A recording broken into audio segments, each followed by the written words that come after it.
सम्मान्य अभिभावक वर्ग, प्यारे विद्यार्थियों, हम लोग जानते हैं कि पूरे विश्व में नोवल कोरोना वायरस ने एक प्रचंड रूप लेके धारण कर लिया है, जिसके कारण हमारी जो भारत सरकार है उसको लॉकडाउन का कड़ा निर्णय लेना पड़ा। और इस परिस्थिति में आज हम सभी घरों के अंदर ही बंद है। एक समय था कि जब हम लोग बोलते थे कि हमारे पास समय की कमी है और समय अभाव में हम लोग बहुत सारे जो कार्य थे वो कर नहीं पा रहे थे। आज देखा जाए तो हमारे पास समय ही समय है, पर देखने में आ रहा है कि हम लोग उस दिए गए समय का उतना उपयोग नहीं कर पा रहे जितना मुझे लगता है आज के दौर में करने की आवश्यकता है। ये वो समय है जहाँ पर हम लोग घर पर रहते हुए बहुत सारी चीज़ें सीख सकते हैं, नया नया सृजन कार्य कर सकते हैं। आज इस महामारी के कारण समस्त स्कूल कॉलेज बंद है, जिसके कारण हमारे विद्यार्थियों को जो विद्या अर्जन होना चाहिए उसमें भी कठिनाई आ रही है। आज इस संचार माध्यम के माध्यम से मैं अपने समस्त अभिभावक, अपने विद्यार्थियों, इनसे मेरे कुछ अपने विचार साझा करना चाहूँगा। आज जब अपने पास समय की प्रचुरता है तो क्यों ना हम इस समय का सदुपयोग करते हुए अपने घर में बैठकर अपने परिवार के जो सदस्य हैं उनके बारे में अपन चर्चा करें।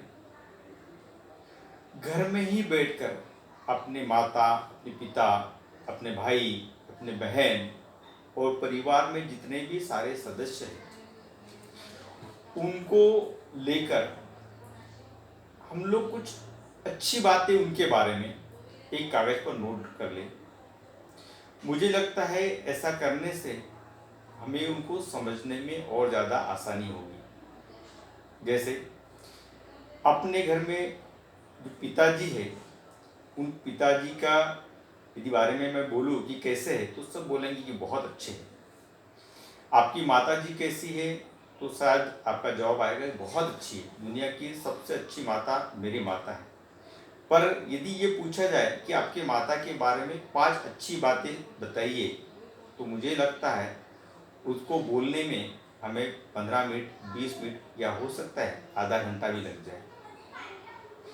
हमने कभी इस विषय पे गौर ही नहीं किया, तो क्यों ना आज हम इसको एक प्रोजेक्ट के रूप में लें और अपने परिवार में जितने भी सदस्य हैं उन सदस्यों की विषय में 5 अच्छी बातें जो हम लोगों को अच्छी लगती है वो नोट करें।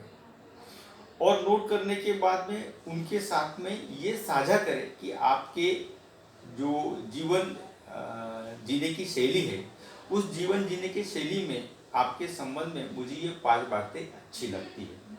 तो निश्चित ही मुझे लगता है कि परिवार में एक सकारात्मक वातावरण हो सकता है। दूसरी एक चीज मैं और कहना चाहूँगा, विशेष तौर पे मेरे विद्यार्थियों से, हम लोग स्कूल एजुकेशन लेते हैं, कॉलेज एजुकेशन लेते हैं और बहुत सारे सपने बुनते हैं, पर कई बार देखने में आता है कि उन सपनों के विषय में, उस भविष्य के एम के विषय में अपन अपने परिवार के जो बड़े बुजुर्ग हैं उनसे बात ही नहीं कर पाते।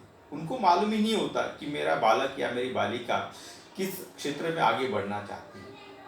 आज मुझे लगता है कि अपने पास पर्याप्त समय है और उस समय का सदुपयोग करते हुए कभी शाम में खाना खाते समय जब परिवार के साथ में आप बैठे हो तो उनके साथ में विचार साझा करो। अपने पिताजी को बोलिए, अपने माताजी को बोलिए, अपने बड़े भाई बहन को बोलिए कि मुझे आगे जीवन में इस क्षेत्र में आगे बढ़ना है, मुझे डॉक्टर बनना है, मुझे इंजीनियर बनना है, मुझे वकील बनना है, मुझे नेता बनना है, मुझे अभिनेता बनना है। आपकी जो भी क्षेत्र में रुचि होगी उस क्षेत्र के विषय में उनसे चर्चा कीजिए। उनसे बात कीजिए। मुझे लगता है कि आपको बहुत सारे सुझाव मिलेंगे, उनके जीवन के बहुत सारे अनुभव मिलेंगे। तो एक माता पिता जो बड़े बुजुर्ग होते हैं उनके बीच में और आपके बीच में एक जो वैचारिक मतभेद होता है, मुझे लगता है उस वैचारिक मतभेद को अपन इस माध्यम से दूर कर सकते हैं। बहुत सारे सुझाव उनके आपको मिलेंगे। और मैं मेरे पालकों से भी आग्रह करूंगा कि अपन इन विद्यार्थियों से बहुत सारी अपेक्षाएं रखते हैं। कई बार अपन बोलते हैं विद्यार्थियों को, मैं आपके लिए इतना करता हूँ, सही बात है, आप अपने विद्यार्थी के लिए, अपने पालक के लिए बहुत कुछ कर रहे हैं, लेकिन उनके सपनों को समझने की भी आवश्यकता है। वो जीवन में क्या बनना चाहते हैं, किस क्षेत्र में आगे बढ़ना चाहते हैं। ऐसा तो नहीं कि अपने द्वारा कुछ बातें उनके ऊपर थोपी जा रही है। आज मुझे लगता है कि आज का यह युग ऐसा युग नहीं है कि हम अपने बच्चों को कुछ भी थोप दे और वो सुन ले। जिस युग में हम जी रहे हैं उसमें मुझे लगता है हर क्षेत्र में अपार संभावना है। कोई भी क्षेत्र हो, वो खेल का क्षेत्र हो सकता है, वो नृत्य का क्षेत्र हो सकता है, वो संगीत का क्षेत्र हो सकता है, वो एजुकेशन का क्षेत्र हो सकता है। कोई भी क्षेत्र लीजिए, अपार संभावना भरी पड़ी है। तो अपन अपने विद्यार्थियों को, अपने पाल्यों को वो संभावनाओं को प्राप्त करने के लिए जो प्लेटफॉर्म दे सकते हैं वो देने का प्रयास करें। विद्यार्थियों से भी मैं एक बात और कहना चाहूँगा। आजकल हम लोगों ने केवल और केवल अपने मोबाइल को ही अपना सब कुछ मान लिया है। कभी भी आप देखो, सुबह उठने के तुरंत बाद मोबाइल हाथ में चाहिए, खाना खाते समय मोबाइल हाथ में चाहिए, जरा सा कुछ हुआ मोबाइल हाथ में चाहिए। इससे अपन अपने परिवार से दूर होते गए, एक जनरेशन गैप होते गया है। आज जो बच्चे मुझे लगता है भावनात्मक रूप से थोड़ा सा दूर होते जा रहे हैं। तो मेरा विद्यार्थियों से आग्रह है कि क्यों ना ऐसा हो कि इस लॉकडाउन के अंदर हम हमारे परिवार के साथ में कुछ समय बिताएं। अपने घर में जो दादा दादी, नाना नानी या बड़े बुजुर्ग हैं उनके साथ में बैठें और उनसे कुछ कहानियां सुनें। उनकी कहानियां बड़ी प्रेरणादायक होती है, बहुत कुछ जीवन में सीखने का आधार होती है। तो इससे अपना जो एक जनरेशन गैप बन रहा है वो भी दूर होगा। एक दादाजी अपने नाती को समझने का प्रयास करेंगे, वो आधुनिक भारत को जीने का प्रयास करेंगे, और हम लोग प्रयास करेंगे कि 20 साल पहले, 30 साल पहले हमारा समाज कैसा था, हमारा गांव कैसा था, हमारा देश कैसा था, उसको समझने का प्रयास करेंगे। तो एक आपसी तालमेल बढ़ेगा और परिवार में एक हेल्दी वातावरण बनेगा। विद्यार्थियों से भी मैं एक आग्रह और करना चाहूँगा कि अभी हमारे पास भरपूर समय है। हमारे माता पिता किन परिस्थितियों में रहते हुए परिवार को चलाते हैं। मुझे एक बहुत सुखद अनुभूति हुई जब ये लॉकडाउन की घोषणा हुई, तो मैंने व्यक्तिगत रूप से अनुभव किया कि परिवार में जो एक किराना था वो सीमित संसाधन थे उस समय।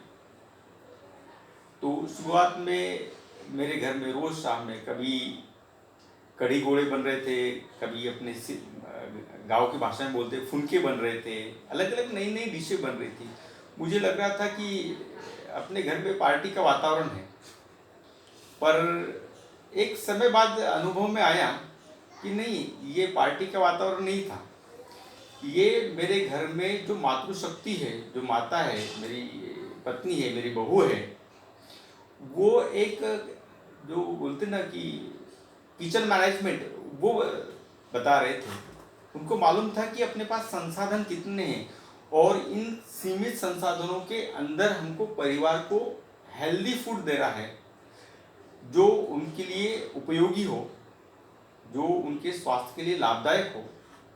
तो इस प्रकार से उन संसाधनों में जो घर के अंदर थे उसमें ही उन्होंने बहुत सारी अच्छी अच्छी चीज़ें हमको बना के दी, और बहुत सारी चीज़ें जो बाजार से हमको ना खरीदना पड़े उस चीज़ की भी उन्होंने सावधानी रखी। तो विद्यार्थियों अपन घर में यदि अपने बड़े बुजुर्ग से बात करते हैं, उनसे चर्चा करते हैं, उनके साथ बैठते हैं, तो ये बहुत सारी चीज़ें अपने को सीखने को मिलेगी कि जीवन में कभी कोई ऐसी व्यवधान आते हैं तो अपने पास जो संसाधन उपलब्ध है उन संसाधनों में अपन कितना अच्छा अपन जीवन चला सकते हैं। अपन जीवन को सर्वाइव कर सकते हैं। तो कुछ छोटी छोटी बातें हैं जिसके अंदर रहते हुए हम लोग एक बहुत अच्छा और बहुत सुखद जीवन जी सकते हैं। परिवार में रहने के बाद आपको ऐसा लगेगा कि आपके परिवार के सदस्य वास्तव में बहुत अच्छे हैं, आपकी चिंता बहुत करते हैं, अपन उनको समझने का प्रयास नहीं कर पा रहे। तो मुझे लगता है कि ये भगवान ने बहुत अच्छा समय दिया है कि हम लोग उनके साथ बैठे और अपना अच्छे से अच्छा समय व्यतीत करें। बहुत पहले कभी मैं मेरे दादाजी से सुनता था कि इतना ही कमाई कर लो कि आपकी 7 पीढ़ियां बैठकर खा सके। आज मुझे लगता है कि मेरे दादा परदादा और उनके भी दादाजी, शायद उनका ये जो सपना रहा होगा वो मैं 7वीं पीढ़ी का अनुभव कर रहा हूँ कि आज इस लॉकडाउन में 30-35 दिनों से घर में बैठ के खा रहा हूँ। तो भगवान का शुक्र मानिए कि अपन सब स्वस्थ हैं। और दूसरा एक निवेदन और करूँगा कि अभी जो कोरोना वायरस के कारण जो एक माहौल बना हुआ है, बहुत डरावना माहौल बना हुआ है, उनसे थोड़ा हटिए। ये सुरक्षित रहने का एक समय है जिसमें हम अपने आप को सुरक्षित रखें, अपने परिवार को सुरक्षित रखें और जो शासन ने निर्देश दिए उन निर्देशों का पालन करें। मुझे लगता है कि अपन उन निर्देशों का यदि पालन करते हैं तो हम सभी सुरक्षित रहेंगे, अपना समाज सुरक्षित रहेगा, अपना गांव सुरक्षित रहेगा, अपना देश सुरक्षित रहेगा। अपनी सरकारें बहुत अच्छे काम कर रही है, अपने को उनके ऊपर विश्वास होना चाहिए और आगे बढ़ना चाहिए। विद्यार्थियों, आप भी घर में रह के जितना संभव हो अच्छे कार्यों के प्रति अपना रुझान दिखाएं। जो भी अपनी कुछ पुरानी किताबें हैं उन किताबों को पढ़ते रहें। जो कुछ आपके गुरुओं ने आपको अच्छी अच्छी बातें बताई है उसका अध्ययन करते रहे।